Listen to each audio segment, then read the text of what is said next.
ശരി സർ. എന്തായാലും പോയിട്ട് തിരിച്ചു വരാം.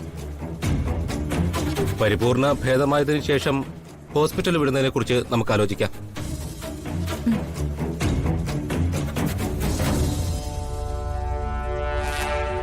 ഇടയ്ക്കിടയ്ക്ക് കഴിക്കാനുള്ള മരുന്നുകളുണ്ട്. സിസ്റ്റർ അത് നിങ്ങളെ ഏൽപ്പിക്കും. കൃത്യമായി കൊടുത്തേക്കണം. അതൊക്കെ ഞാൻ നോക്കിക്കൊള്ളാം ഡോക്ടറെ. മരിച്ചുപോയിന്ന് ഞാൻ വിചാരിച്ചെന്റെ മോളെ ഈ ലോകത്തിന് കാണിച്ചു കൊടുക്കുന്നതിലും വലിയൊരു കാര്യം ഇനി വരാനുണ്ടോ? അവള് പിടിച്ചു നിന്നോളൂ. അവളെ എന്റെ മോളാ. ആയിക്കോട്ടെ.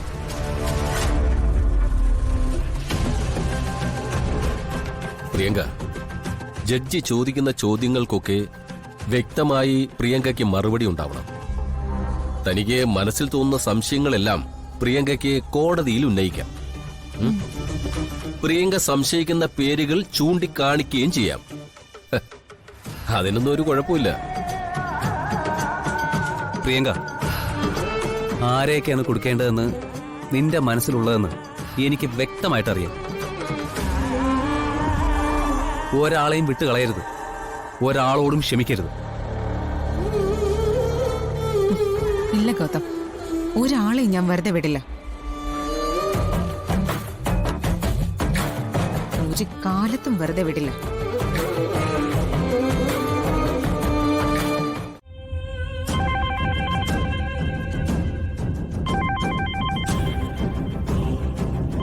ഗൗതമാണല്ലോ. ആ ഗൗതം. അമ്മേ, അമ്മയ്ക്ക് ഇന്ന് വലിയൊരു സർപ്രൈസ് ഉണ്ട്. എന്താ?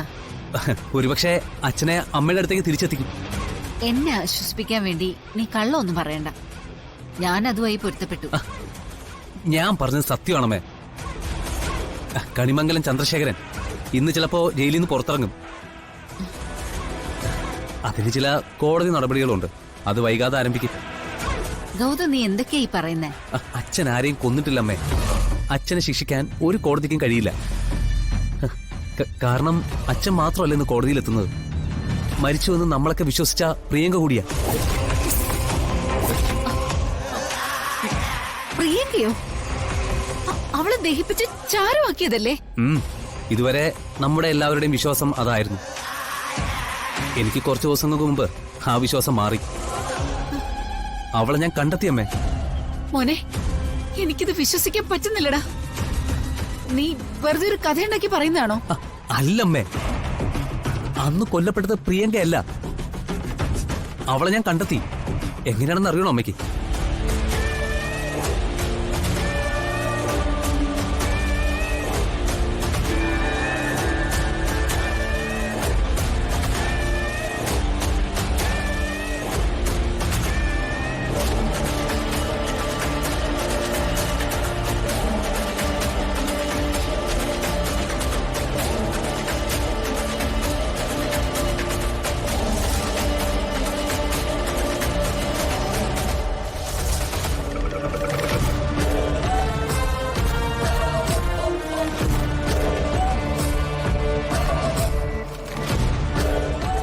തോറ്റ് തല കുമ്പിട്ട് നടക്കുമ്പോ എപ്പോഴും ഞാൻ പറയാറില്ലേ, ഒരിക്കൽ ഞാൻ ജയിക്കൂന്ന്.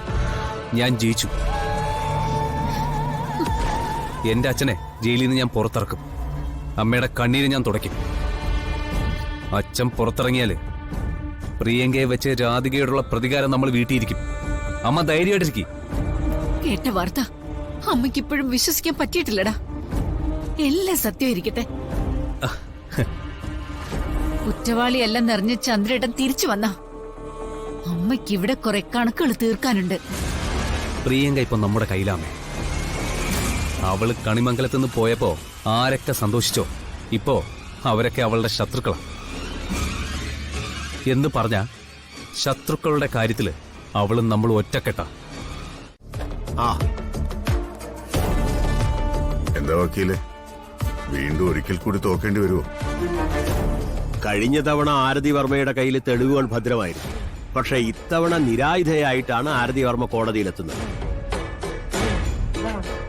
സത്യത്തിൽ ഈ കേസ് റീ ഓപ്പൺ ചെയ്യുന്നതിന്റെ കാരണം പോലും ആരതി വർമ്മയ്ക്ക് അറിയില്ല.